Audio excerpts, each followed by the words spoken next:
In this episode of the Ben Greenfield Life Podcast, my take on the new fat loss drug craze, foods that look like the organ they heal, lung health hacks, toilet pooping tips, and much more.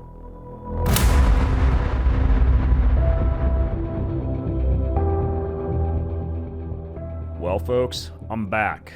I'm back from my extended tour of Europe. I went over there to speak at the fantastic Health Optimization Summit in London. I managed to escape the UK without having one single serving of fish and chips. Don't know how I pulled that off. And then I went to Italy. I took my family to Italy, and we rode our bicycles through Tuscany for 12 days. We rode anywhere from 25 to 40 miles a day, and despite eating cake or torte, I believe they call it torta, cake for breakfast, gelato most days for lunch, and many servings of pasta for dinner, I think I've lost about 7 pounds. You know, people say that they can tolerate the carbohydrates in Europe sometimes, or the wheat in Italian pasta and bread better than they can in the U.S. And look, yeah, it's true they don't breed the wheat over there for high yield crop in the same way that they do in the U.S. So you see a little bit less gluten concentration. There's a little bit less glyphosate and rampant herbicide and pesticide usage, which may also make the carb intake a little bit friendlier to the gut. And I think there's something to be said for the fact that many people, when they are vacationing in a place like Italy, are also under less stress. And so there's probably a little less sympathetic activation of things like leaky gut syndrome, digestive issues, etc. So there's something to be said for all of that. But I think there's also something to be said for the fact that exercise trumps just about any macronutrient ratio. Meaning when you're on the back of a bicycle for anywhere from 3 to 5 hours a day, followed by copious amounts of walking and the ungodly number of push-ups and pull-ups and burpees that I put me and my sons through before each day of cycling, the carbs had absolutely no chance. So if you want to go on a tour like that, by the way, we structured it as a combined cooking class and cycling tour of Italy. We went through a company called Cicloposse, Cicloposse. I think it might be cicloposse.com or cicloposse.it or something like that, but I'll put a shout out and a link to them in the show notes. They got a fantastic organization. They rented us fantastic touring bikes. We had a chase van, which was great because about 20 years ago when my wife and I first did this trip as a post honeymoon vacation, we transported all of our stuff on bike panniers and backpacks and literally had like 60 to 70 pound bikes that we hauled up every single village, which is on the top of a freaking mountain in Italy.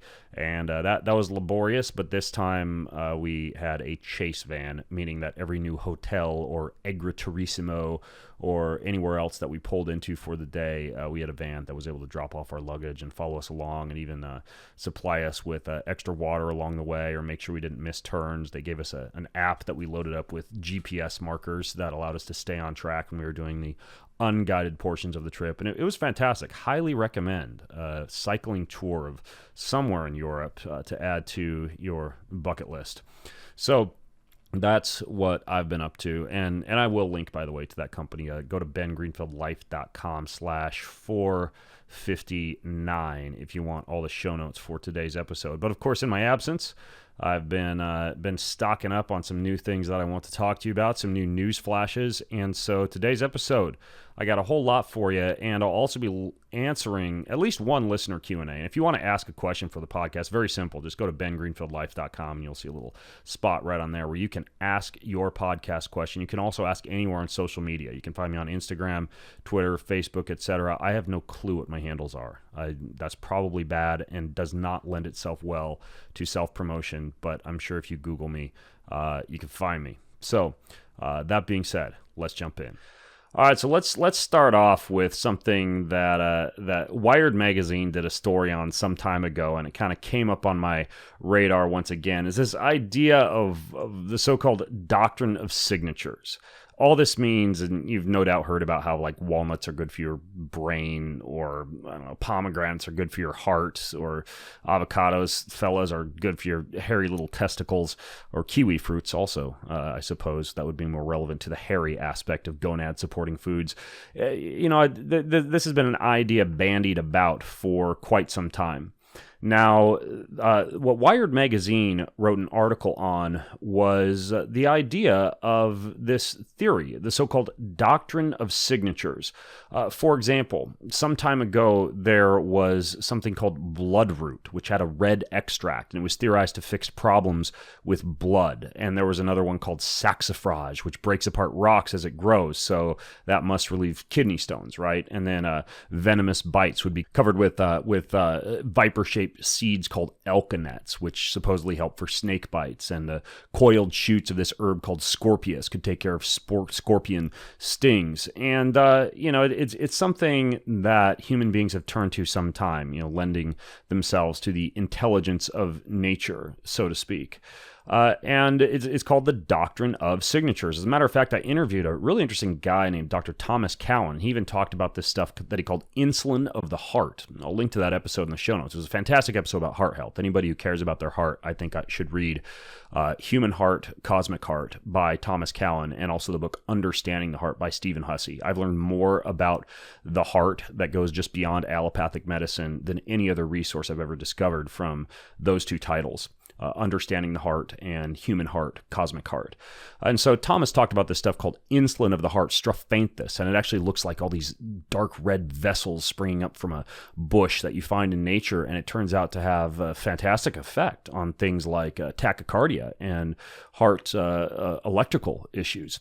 But there are some other foods that pop up. Walnuts, of course. Walnuts are one that you see talked about as something that could be good for the brain because they look like a brain. Well, it turns out that it's pretty impossible to deny walnuts' similarities to the human brain in terms of shape and texture and composition, and even the so-called bihemispheric aspect of the shape of the walnut. But walnuts also have a disproportionately high amount of specific fatty acids like EPA, DHA, omega-3, alpha-linoleic acid, and choline that the brain requires for optimal health. And studies have actually shown that walnuts do indeed support the development of more than 36 different neurotransmitters within the brain.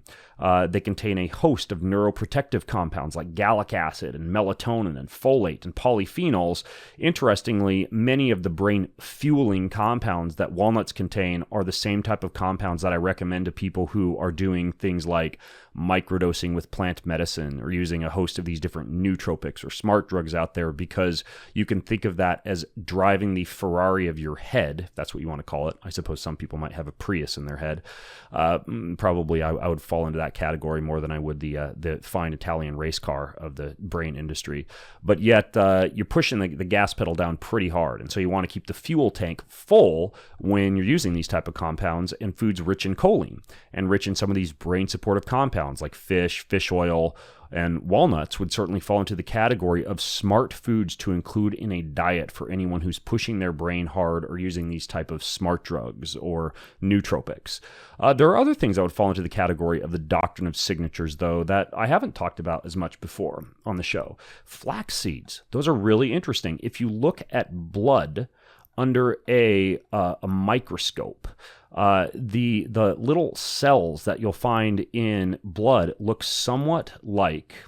Actually, I'm going to edit this. So if you're the editor listening in, I want to backpedal that a little bit, back to the blood thing.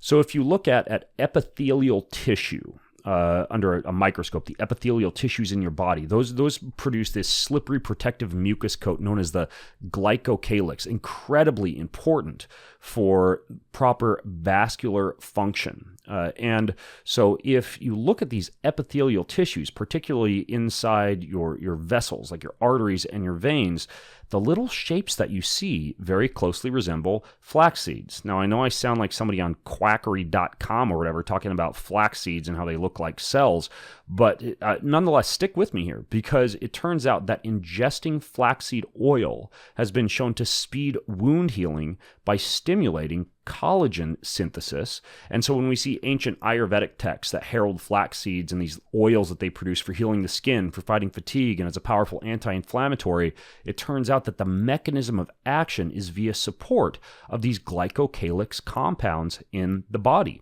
And the lignin content in flax seeds, that's a major class of phytoestrogens, very biologically similar to our own human estrogens, turn out to have an impressive effect on inhibition of the formation of colon cancer, breast cancer, skin cancer, and lung tumors, and it's all based on the effect of these compounds on the epithelial tissues in the body. So it turns out that flax seeds are good also. Now, any of these hard seeds, I recommend soaking them in water to produce kind of like a mucus slippery gel.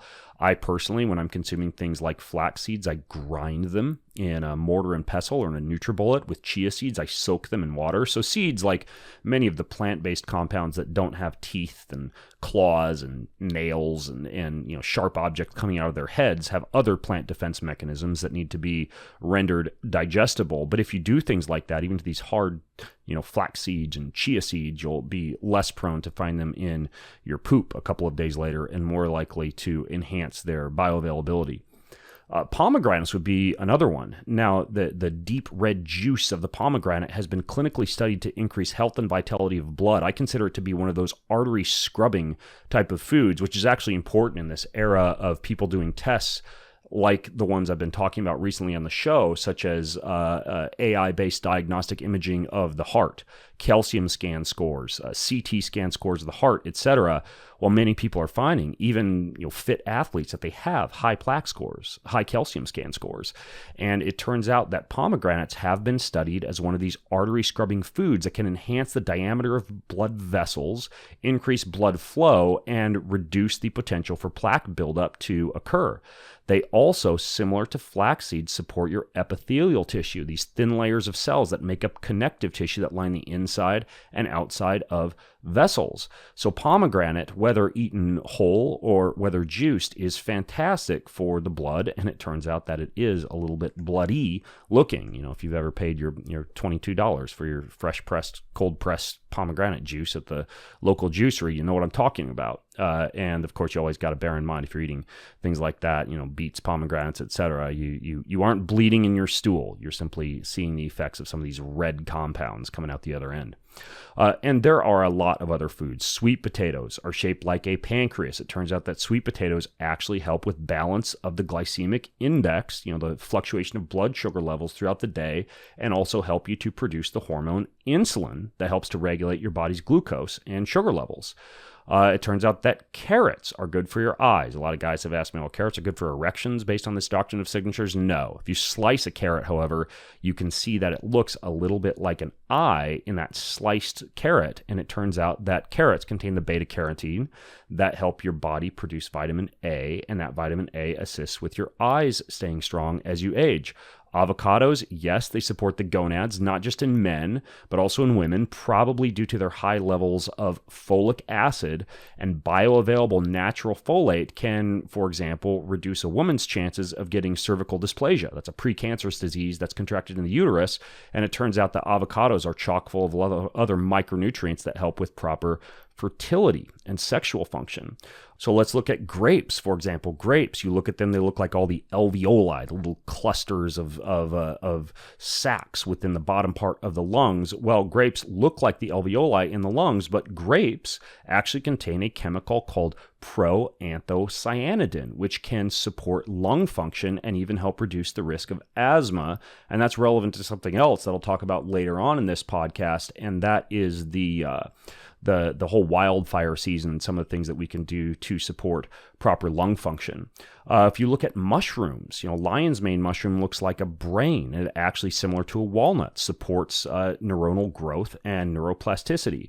Other mushrooms are packed with vitamin D, and if you slice a mushroom and turn it sideways, it actually looks like an ear. And it turns out that the vitamin D that keeps bones strong and highly functioning is the same type of vitamin D that supports the teeny tiny bones that help your ears to receive sound. So that's interesting. Olives support the ovaries. Tomatoes help to support the heart, which is interesting because if you cut a tomato or a pomegranate, it actually looks a little bit like the ventricles and the chambers within the heart. Anybody who's taken an anatomy class can see that if you cut open a heart lengthwise, across the middle, it can actually look very similar to what it might look like if you were to cut into a pomegranate or a tomato. I know there's a lot of medical students who are saying, no, Ben, it doesn't look anything like the interior of a pomegranate and tomato. However, if you squint, no, I'm just kidding. They actually do. Tomatoes contain lycopene, and that helps reduce your chances of getting heart disease. We've already talked about pomegranates, and I think that just based on the mere fact that they're red, that's enough of a doctrine of signatures clue. But I think they also bear somewhat of an anatomical resemblance to areas within the heart. So those are just a few examples, but I don't know if anybody's on this whole doctrine of signatures bandwagon. I don't think that you can set up your entire medical protocol based on, fighting cancer with broccoli. However, there are a lot of clues that nature gives us that I really like. Probably one that I think is a stretch, but that still makes me smile. Pun intended in this case, is that bananas are good for your mood. And if you turn a banana sideways, it looks like a smile. And bananas actually have tryptophan, which gets converted into serotonin, which is a happy chemical that can boost your mood and make you feel happier, I suppose, unless you turn the banana in the other direction, in which case it's a frown. So that kind of shoots down that theory.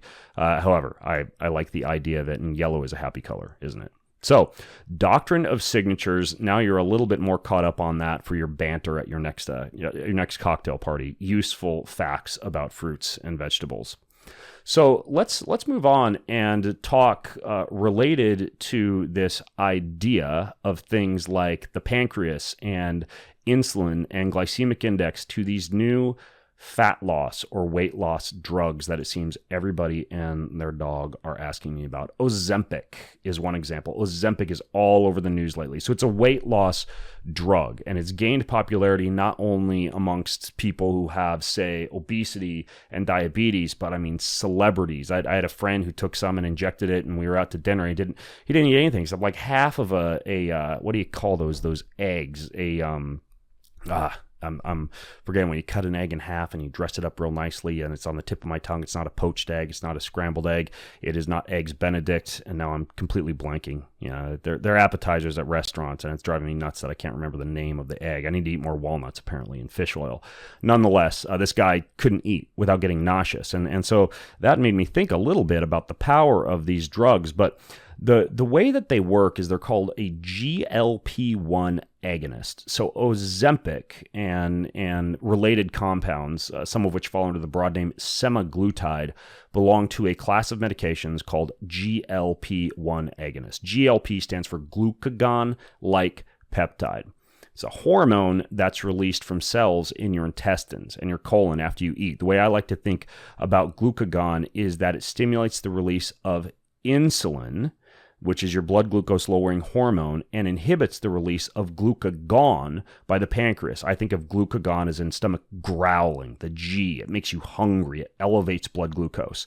So if we are triggering these GLP-1 receptors, they help to increase the feelings of fullness and satiety, and they reduce hunger. They can reduce food intake, and they can even make you nauseous when you're exposed to the type of foods that would normally make your stomach growl and make you salivate. So it's really interesting.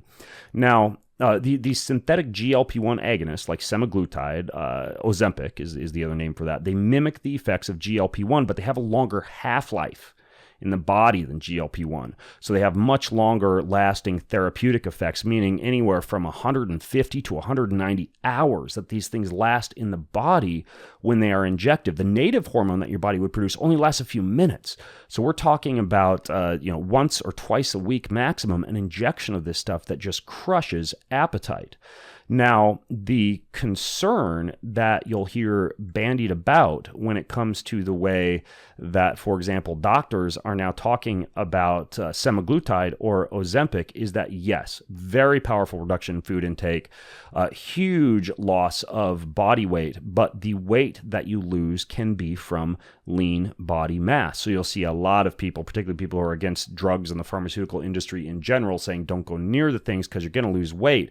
But yeah, it's going to reduce your lean muscle and your strength, and that could potentially have a lifespan lowering and a overall life functionality damaging type of effect.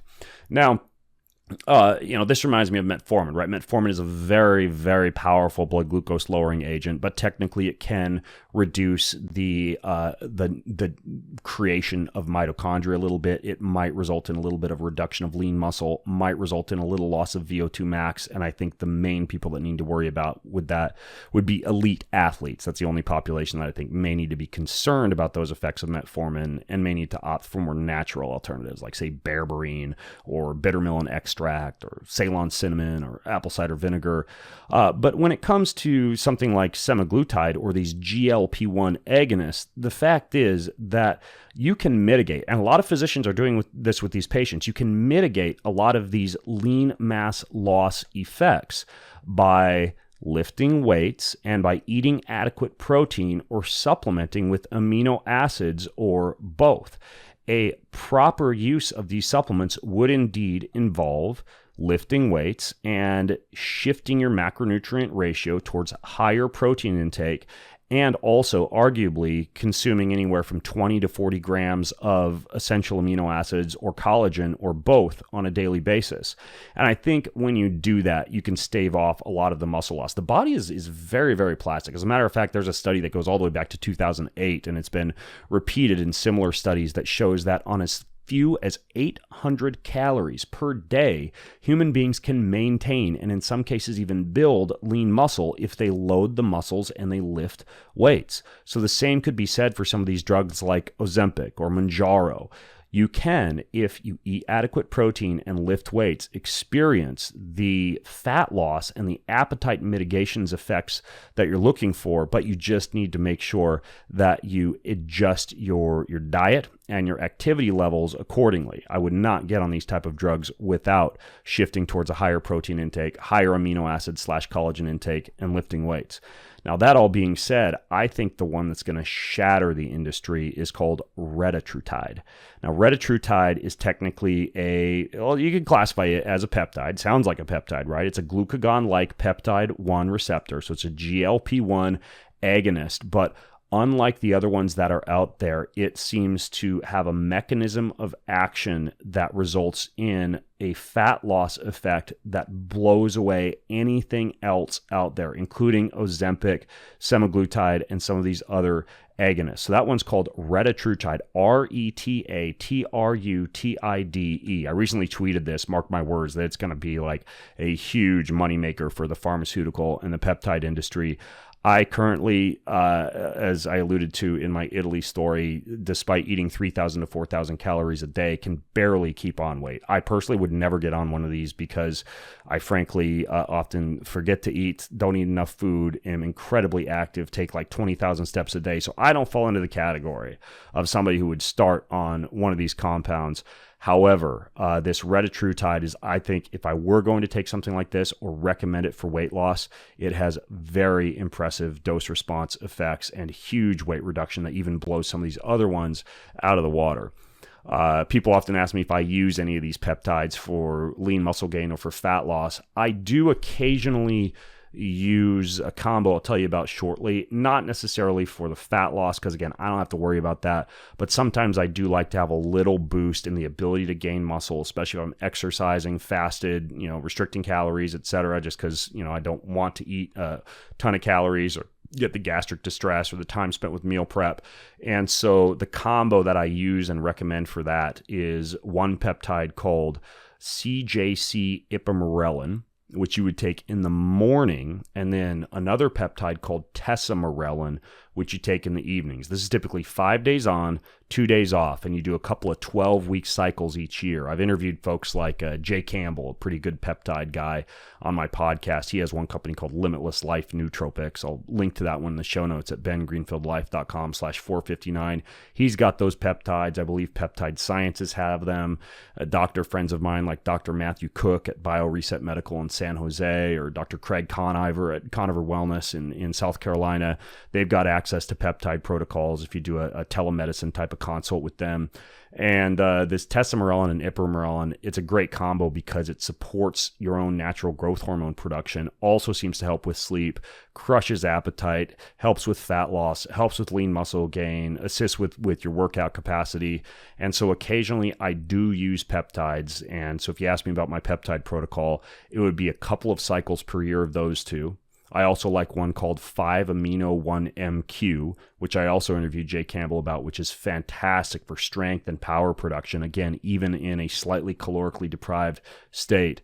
And then there are these newer peptide bioregulators. I interviewed Phil Mykans about these, and I'll link to that podcast as well. It turns out in Russia, they've done extensive research on decreased all-cause risk of mortality across all chronic diseases in human beings, meaning makes you live longer no matter what.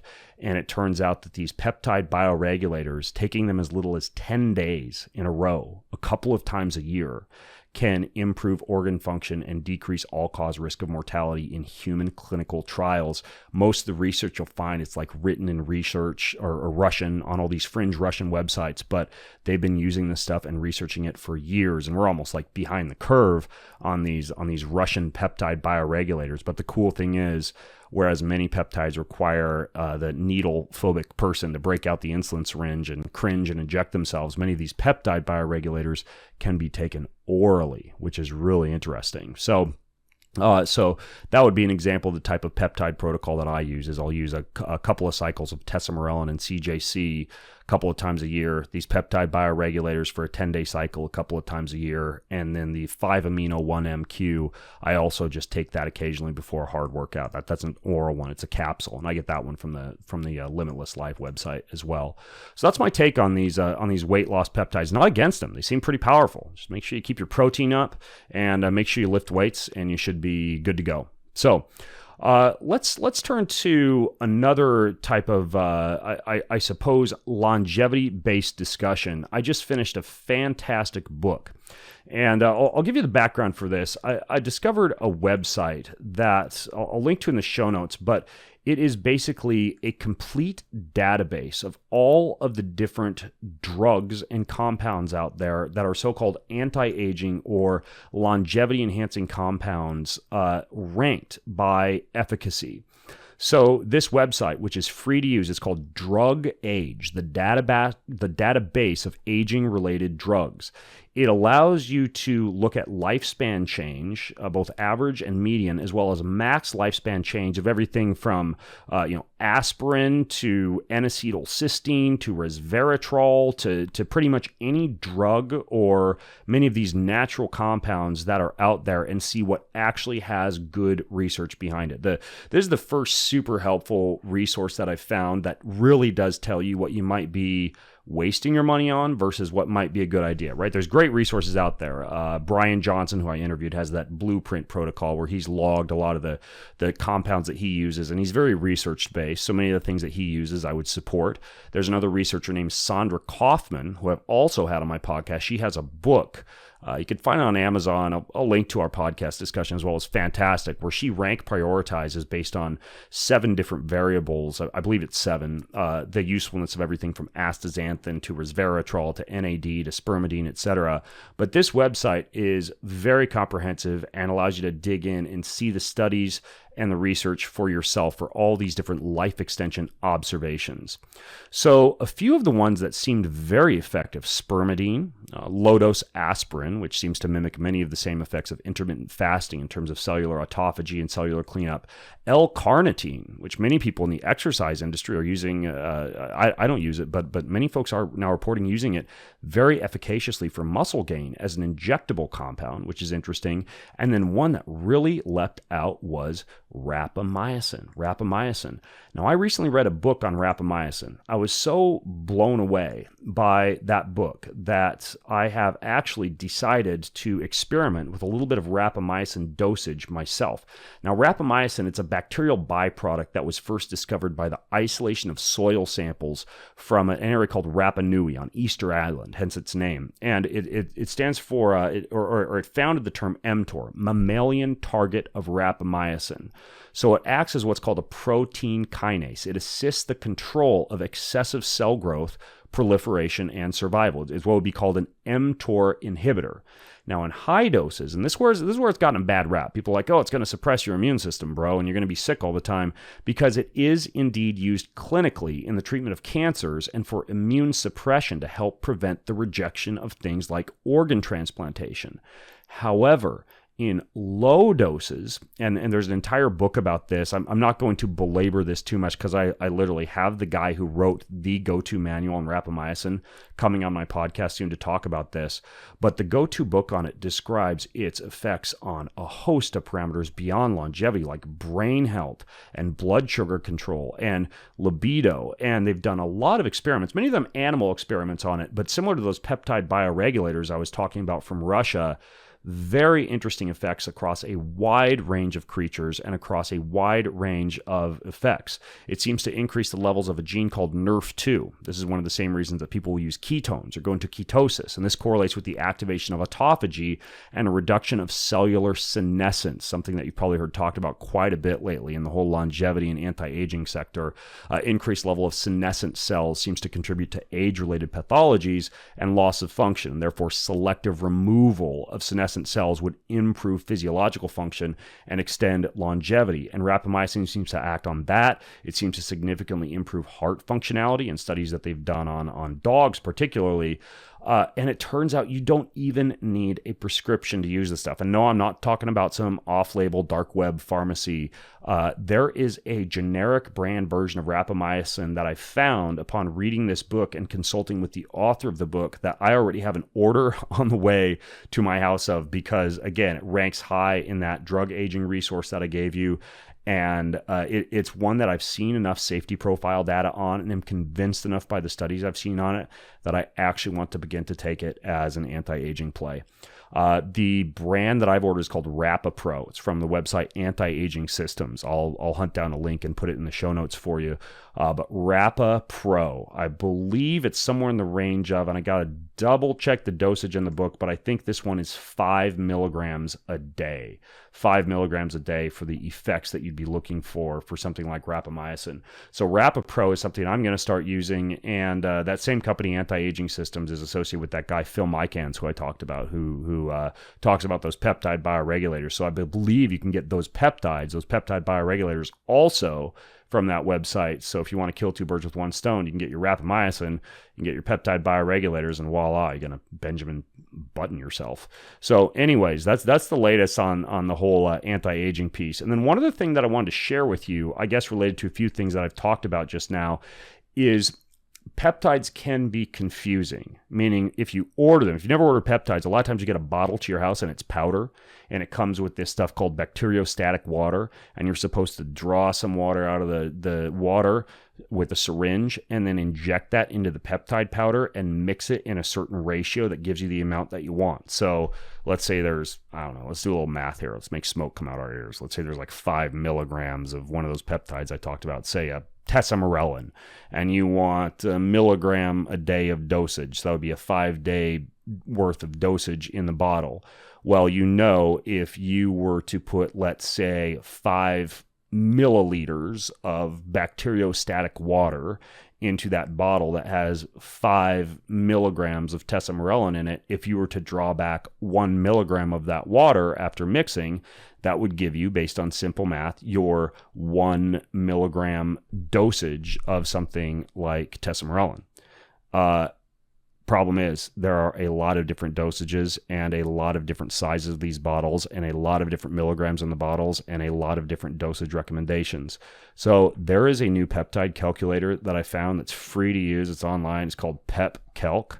I believe it's pepcalc.app. You can download it, and all you put in is the amount that you want to inject on a regular basis, the amount of water you mixed it with or that you want to mix it with. It tells you exactly like how many ticks back on the insulin syringe to pull. Lifesaver for a lot of those people who are so confused about peptides and peptides dosages. So it's called Peptide Calculator at pepcalc.app.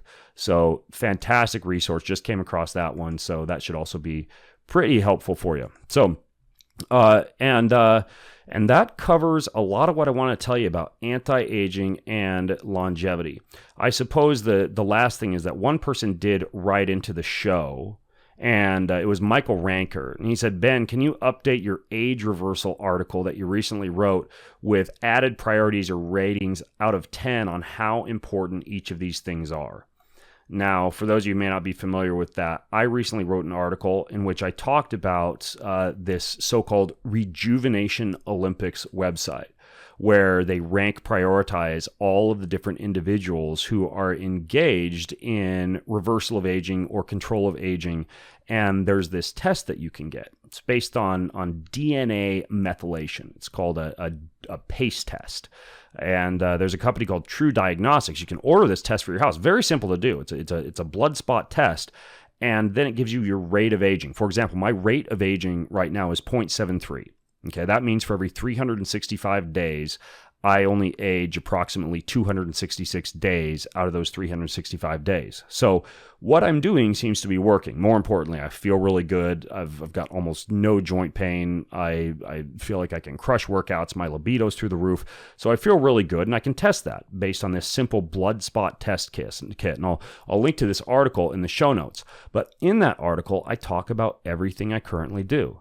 For example, I talk about how I don't over-exercise. I'll tell you about why that's important in a minute. But I use single set-to-failure training 3 times a week on something called an ARX machine. And then 3 times a week I train on what's called a VASPER, which combines cold with blood flow restriction with full body exercise. That's basically my protocol when I'm at home, and everything else is walking and pickleball and tennis with the family, and playing cornhole and bocce ball and all manner of yard games. But 3 times a week I do the strength training for around 20 to 25 minutes. 3 times a week I do that VASPER workout, which takes 20 to 25 minutes, and that's my exercise protocol. I talk about how I also engage in temperature stress, meaning 4 to 5 times a week I use a sauna. I do a deep sweat in a sauna, typically while I'm listening to a podcast or an audiobook, and I have one of these big sanctuary saunas. It's made by a company called Clearlight. It's big enough for me to do yoga or kettlebell swings or stretches or elastic band exercises inside of. So I don't just sit there in the sauna staring at the wall or reading a magazine or dicking around on my phone. I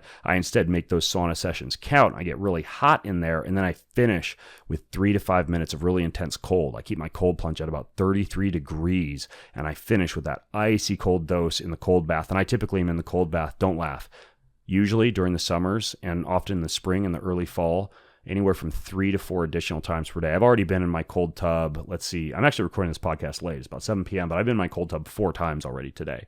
Just brief forays. I'll stay in there 1 to 3 minutes and pop out. And I think that's a much, much better way than shivering your butt off for like 10 minutes. But anyway, so I do hot and cold stress each day. I take a nap nearly every day. Sometimes it's a nap, sometimes it's a meditation session, sometimes it's using one of these light sound stimulation machines, like there's one called the Brain Tap that I really like. But I do that because it allows me to kind of get an extra sleep cycle, because I get up at an ungodly hour. Most mornings I'm up anywhere from 3:45 to 4:45 a.m. And I don't go to bed, since I have a family and I'm hanging out with my kids and my wife. I usually go to bed 9:30, 10 p.m. And so if you do the math, I'm sleeping 6.5 hours per night, but I catch up on my rest with that 20 up to a 60-minute siesta or meditation session, which I typically program after lunch. And I've just set up my schedule such that I don't really do a lot of work between about 1:30 and 3 p.m. in the afternoon, allowing me time to slip in, do a nap, get out, jump in the cold plunge, do some stretching, catch up on a few things, and then get back to work.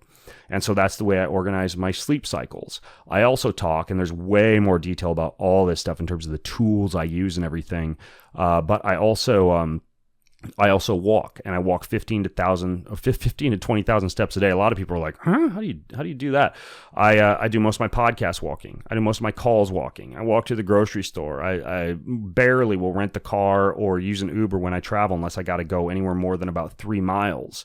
I walk copiously up and down stairs anywhere. And so for that, I use a manual treadmill in my office. I actually have one that's very interesting. I haven't talked about much on the show. It's kind of a new addition to the office, but I interviewed this guy, this Swiss inventor, several years ago, and he would live in Korea for certain times of the year and walk out in the Korean rice paddy fields. And he found that when he would return, his feet would feel strong and supple and stretched, and his hip and knees and low back pain would be vastly reduced. When I interviewed him, he was talking about this line of shoes that he had created called Kybun, Kybun shoes, that were patterned with materials very similar to these Korean rice paddy fields. And he also had these standing desk mats you could stand on during the day to get that same foot cushioning and strengthening effect. But I found out a few months ago his company made a treadmill, and the treadmill is literally like walking on soft rice paddies. It's a manual treadmill, so it doesn't have a lot of EMF and Wi-Fi and big electrical soup and a whole bunch of noise that I'm introducing into my office. It's literally like walking on air. It's fantastic. I think it's called, I don't think it's called a Kybun. I think it's called something weird, like a walk. I'm looking at it sideways right now. Walk-olution. I'll link to it in the show notes, but man, that's been a game changer, because now all the walking I'm doing every day during work, a lot of times I'm dictating, I'm using my standing desk to reach over and work on the computer. That's huge for me in terms of daily movement throughout the entire day, because even though I have a, quote, desk, unquote, job, I can actually simulate the primal movement of our hunter-gatherer ancestors, by simulating what I'd be doing when gardening or hunting or spending time outside, but I'm able to do so during the entire workday. I also engaged in regular detoxification. I still do once a week, some kind of like a day where I'm doing infrared sauna with a coffee enema, with rebounding up and down on a trampoline. I'm a huge fan of cleaning out the body each week. I even do weird hippie things like dry skin brushing on those type of days, and we'll do lingam steaming. Google that if you don't know what it is, but I will literally sit and read while steaming my nether regions. And so I'm big into regular detoxification. I talk about the supplements that I use, like NAD and spermidine and C60, and I look at all the research on a lot of these longevity compounds, and I reveal my stack in that article. I will occasionally do stem cells. I'm going back down to Park City, Utah to do some stem cell injections here in a couple of weeks. I do ozone treatments, and I do regular IVs. As a matter of fact, I order IVs from that doctor I mentioned, Dr. Craig Conover. He ships them to my house, and they're push IVs that I can administer on myself, and I still do one of those about once a week. And I've really focused lately also on oral health, coconut oil pulling, tongue scraping, water pick flossing, and work with Dr. Nico Loud down in Phoenix for the whole holistic dentistry piece, because it's shocking how much oral health is related to heart health, to Alzheimer's risk, and to a host of other factors that dictate that. For example, when I wake up and walk into the bathroom, I'm squirting ozone oil and silver spray into my mouth and swishing that around in my mouth for 10 minutes. I'm doing tongue scraping with a copper tongue scraper. I'm wearing one of Dr. Loud's mouth alignment devices during sleep for better oxygenation during sleep. And I've really become very, very into mouth care. Obviously a lot there, and I barely even scratched the surface in terms of what I talk about in the article. But to come back directly to Michael's question, how important are these things? How much do I rank prioritize them? Well, I would say of everything that I do, if I were to chunk these into categories, for movement, I would say the very heavy single set to failure training. If I could pick one form of exercise to do the rest of my life, that's it. Keeps me strong as a bull with very limited risk of injury. It's one single set for the squat, the deadlift, the chest press, the row, the pull down, and the shoulder press. And it takes me about 2 to 3 minutes per set. I am gassed by the end of each set, but it's the best training protocol for like a longevity-based strength training protocol I've ever found. For temperature, I would say my frequent forays into very cold environments. I just always feel good when I do that. For sleep, I would say that programming my day and altering my day and my routine to get a daily 20 to 60 minute siesta or meditation session, not only because it lets me reset my body and my brain in the middle of the day, but also because it enables me to wake up very early and by 10 a.m. complete more than what most of the world finishes in an entire workday, and do so while nobody is bugging me and the house is quiet. So I would say that for the for the sleep hack. For the work, I'm going to have to say the manual treadmill. Like, a manual treadmill has just made working all day long, whether it's in the winter or on a rainy day or any other time when I'm tied to the desk, a game changer. For detoxification, I would say regular use of the infrared sauna, 4 to 5 weeks, that deep sweat. And then as far as supplements go, honestly, at this point, I'm going to have to say my favorite supplement, bar none, is NAD. Right now, I put on an NAD patch when I'm on a long-haul plane flight. I use one by a company called ION Layer, I-O-N Layer. I will sometimes use a NAD suppository from my friend Dr. John Lawrence at Mitozen when I get to my final destination when I'm traveling to get the equivalent of a full NAD IV the entire night that I sleep. And I supplement most days with this stuff called NAD3 made by BioStack Labs. And NAD is helpful for DNA repair, for longevity, for helping you out if you're sleep deprived, for mental function, for a host of issues that make that probably top of the totem pole for me from a supplement standpoint. I would say like second place to that would be the Kion aminos. But those are well known by most people who follow me as my go-to Swiss Army knife of supplementation. So I'm going to throw NAD in there. And then I think for oral health, it would be 5 to 10 minutes of some type of coconut or olive oil pulling in the morning. And as far as these injections and IVs and things like that, I am going to have to say at least once a year, some type of stem cell infusion literally makes you feel superhuman for a solid month afterwards. So I'm going to have to go by stem cells and like a full body stem cell infusion or IV or something like Dr. Harry Adelson's full body stem cell protocol as being the go-to for that. So hopefully that helps you rank prioritize, although I spell out a lot more in that article, Michael. So I hope that helps you out a little bit. All right. I hinted at this in my introduction, so I'm not going to leave you hanging, or in this case, straining. I am in the process of building a new home. I am actually selling my home in Spokane. Newsflash. I'll link to it in the show notes, but the home that I thought I'd die in, that I built to be my dream home with a garden and a barn and goats and chickens and off-grid and, air, light, water, electricity, all full building biology on 9 acres of beautiful forested land in Spokane, Washington. I'm moving. I've got land in Idaho and I want to start a farm. So I'm literally moving and starting a farm. Yeah, cows and more goats and more chickens, but lots more farmable land, and it's the place that I'm off to next. Anyways, though, so I'm selling my home in Spokane. If any biohacker out there wants a new home, let me know. Anyway, so this new house, one thing that I'm selecting right now are the toilets. Fancy Japanese toilets with the fancy little, the bidet to spray your butthole after you defecate. And as a discussion that occurred with my architect recently indicated, I am looking into the height of said toilet seat, right? Like in the past, a lot of people use this contraption called the squatty potty to put you in the ideal posture for defecation.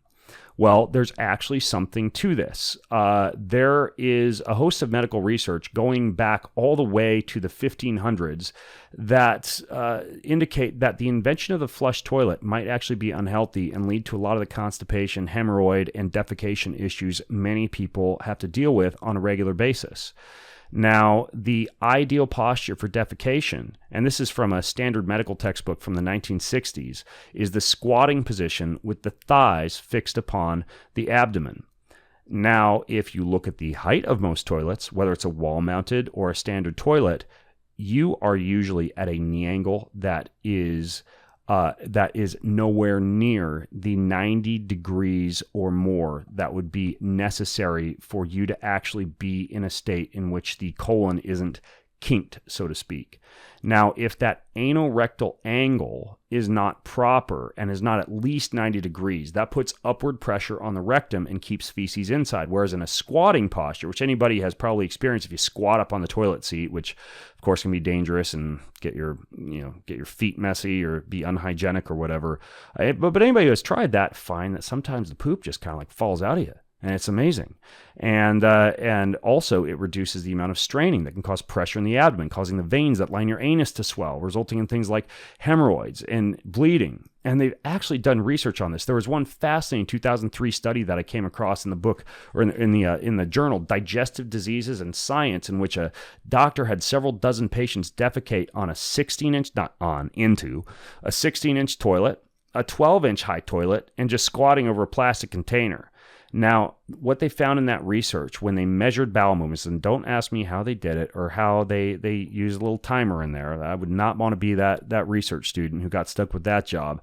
Nonetheless, they found that when squatting, it took subjects about 51 seconds to move their bowels. That's pretty quick. That's in and out of the bathroom real quick, 51 seconds, versus 130 seconds when sitting on a high toilet. And then as they moved from sitting to squatting, they rated the experience as far easier as well when it came to the ease of defecation.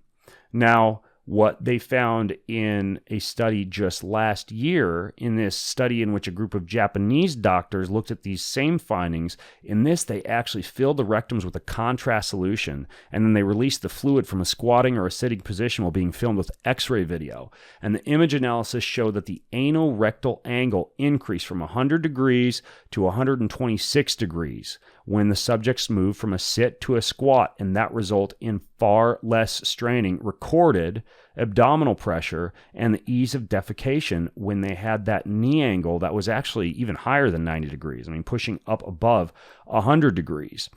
And so what I'm getting at here is if you don't have a squatty potty, or you're building a new home, or if you're looking at the actual height of the toilet, it turns out that for most adults, somewhere in the range of 14 to 16 inches is how high your toilet seat would be. So there you have it. Measure your toilet seat. It should be 14 to 16 inches. If it's not, get one of these squatty potty devices. They even have a portable one you can travel with. I fold it up and put it in my suitcase sometimes because those hotels, gosh darn it, have very, very high toilets in many cases, unless you're in Japan, apparently. But I also will sometimes squat on top of the toilet seat. But hey, if you're building a house and you have the option and the flexibility, and you want to ease the anorectal angle, 14 to 16 inches. And I'll link to this article, how bathroom posture affects squatting health as well, in the show notes. So it's some fantastic research. All right, so I want to give you one other tip here as a part of this podcast, because it is wildfire season. And that means that people are really, really interested in asking me a lot of questions about the same type of things one would worry about if they had, say, chronic obstructive pulmonary disease, or COPD. Right? And you hear a lot of things with COPD or reversal of some of the damage from smoking cigarettes. You'll often hear people tell you to increase your antioxidant consumption, something to be said for that. Maintain hydration, exercise in an environment where you have air purifiers. But then there's some other things that I think folks don't talk about as much that I'm going to recommend to you right now in terms of healing your lungs after smoke exposure, or doing things that would help you out quite a bit. So first of all, supplements in terms of the antioxidant or the vitamin category that have been researched and shown to help reverse lung damage, whether from cigarette smoking, whether for someone with COPD, though I'm not a medical physician, a licensed physician, I don't want to take this as medical advice, or in exposure to wildfire type of issues. I'm going to give you the full list here. Here's what to take. Bromelain. Bromelain is something that's often used for soreness. It is what's called a proteolytic enzyme. It can break down inflammatory byproducts in the body. That's one to look into. The next would be coenzyme Q10. The same thing that if you take statins, your body is going to be stripped of. That's also important for mitochondrial and for cardiopulmonary function. Okay, that's the second. I'm going to give you 6 here. So that's the second. It's coenzyme Q10. Number 3, I briefly mentioned L-carnitine in terms of the reason that many people are using it for longevity or for muscle gain. But, and here's another good reason to use it, if you're exposed to pollution or wildfire, or you've been a cigarette smoker, also seems to help with lung repair. And by the way, I'm not going to talk about grapes, but we already covered that. N-acetylcysteine, same thing, related to glutathione, very powerful antioxidant, and that's another one that you can use in supplemental form. The last two would be vitamin E, but you want a full spectrum vitamin E with what's called mixed tocopherols and tocotrienols. There's a company called Designs for Health. I interviewed their main researcher guy, Dr. Barry Tan, on my podcast several years ago. I still use that supplement on a regular basis because it's also fantastic for heart health. It's called Annatto, A-N-N-A-T-T-O, for the vitamin E. Take that, not synthetic vitamin E, and then some type of whole food source of vitamin C. The one I like for that is a company called Jigsaw Health. I put a scoop of it in my water every morning. It's called the Adrenal Cocktail. So those are the 6 to take for the lungs: bromelain, coenzyme Q10, L-carnitine, N-acetylcysteine, annatto, and vitamin C. Consider that to be your first aid kit if you're exposed to a lot of pollution. Now, the other ones I would consider would be a very good air purifier in every room. I've got 3 air purifiers in my house and also a whole house air purifier setup. So I am extremely cognizant of air quality, and I will often, if I'm traveling in polluted areas, call ahead to the hotel and ask them to put an air filtration unit in the room. And you'd be surprised at the number of hotels that have air filtration units that are standalone that they will put into a room for you. And in a pinch, if you're in a super polluted area, you can do the old trick where you buy one from Walmart and return it later. Anybody who works at Walmart is going to sue me now. But anyways, the Air Doctor is the brand that I use, and I got 3 of them set up in nearly every room of in the major floors of my home. So super good air purifier in every room. For the diet, include a lot of citrus fruits and omega-3 fatty acids from seafood, right? So fish, flaxseed, and chia seed would also qualify. We've already discussed those, and also their importance for epithelial support, and then citrus fruits. Arguably, you could throw pomegranate in there as well, also for the effects on the epithelial tissue that I already talked about. Good, clean, pure water intake. You see that recommended all over the place for COPD, for cigarette smokers, for exposure to wildfires. Turns out that's also a very good idea. Take it seriously. There's actual research behind hydration and its effects on supporting lung function, because wildfire smoke, for example, inhalation causes microscopic particles to get trapped in your lungs, and there's a working theory that water may help flush these particles from your system. You're not going to drink water into your lungs, but it turns out that hydration helps to support lung function. And as a matter of fact, if you make a hot liquid tea with slippery elm and marshmallow root in hot water, those 2 herbs help to support and moisten and relax the fragile tissues in your mouth and your throat and your lungs. You may have heard of a neti pot before, or a nasal spray. Those are good, but I think the next level up, and I discovered this during the COVID pandemic and recommended it to a lot of people, using a nebulizer. This is a small mask that you put on your face. You can get a nebulizer for pretty cheap on Amazon. You put a little bit of liquid into the little nebulizer container. Some people use hydrogen peroxide. Some people use N-acetylcysteine. The one that I recommend, though, is glutathione. There is a product called Glutastat by a company called Mitozen. If you've got lung issues, if you have upper respiratory tract infection, if you've been exposed to wildfire, if you've been a cigarette smoker, you can just breathe this glutathione vapor for about 10 to 15 minutes a day. It's fantastic. And Glutastat is the product that I like. Same company that makes those NAD suppositories I was talking about. It's called Mitozen Glutastat, and you nebulize with that. I also highly recommend that you use eucalyptus oil in an essential oil diffuser in as many rooms of the house as possible during wildfire season. That's the one that has that nice, sweet-smelling spa type of aroma that you'll often experience in steam rooms at an overpriced health club. Same stuff, eucalyptus. And then finally, even though this is one that's a little bit harder for people to wrap their heads around or get access to, it turns out that there is some evidence that acupuncture may help with pulmonary function and the recovery of the lungs after exposure to wildfires. So acupuncture, that's obviously something that you got to do your research on and find a licensed acupuncturist, but there is some evidence that it may be helpful. I've actually seen acupuncture work fantastically for my son for allergies, so I believe that it could help for things like lung function and recovery of the lungs from exposure to air pollution. But that's another one I'd throw into the mix. So that's kind of like my stack, and I'll write all that out in the show notes if you guys didn't take notes or you want it all written for you in one place. There are other things that you'll hear people talk about that you could do, like rinsing your sinuses with a neti pot, for example, or using ginger, or practicing deep breathing for cleansing, or even wearing an N95 face mask, right? A lot of the type of things you heard people talk about during COVID. But what I just told you, I would say would be the best of the best, in my opinion, as far as some research-based compounds and strategies that would help with lung function during this problematic time of the year. So, you know what? I think that's about all that we have time for today. I've got about an hour in here, and I just absolutely love it when I can talk with you, when I can load you up and feed you through the fire hose with some research. And one thing that I would ask of you, besides just grabbing any of the show notes that you want from bengreenfieldlife.com/459, is leave a kind review if you can. Just that quick 10 seconds it takes to give a star or a thumbs up, or say something nice like, he's chock full of bro science and talks about how pancreases help your penile function or whatever, but it's still a decent podcast. Anyways, give it a ranking, give it a review, wherever fine podcasts are found. And again, the show notes are all at bengreenfieldlife.com/459. I really like to put together really great show notes for you. Big thanks to my team for helping me out with that.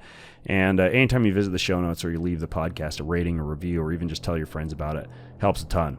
I do this for you. I do this to help you look, feel, and perform better. And so I hope this has been helpful for you. You can also go to the podcast show notes and leave your question. Again, bengreenfieldlife.com/459. Got a lot of good interviews and episodes coming up for you down the pipeline. So stay tuned. And in the meantime, I'm Ben Greenfield.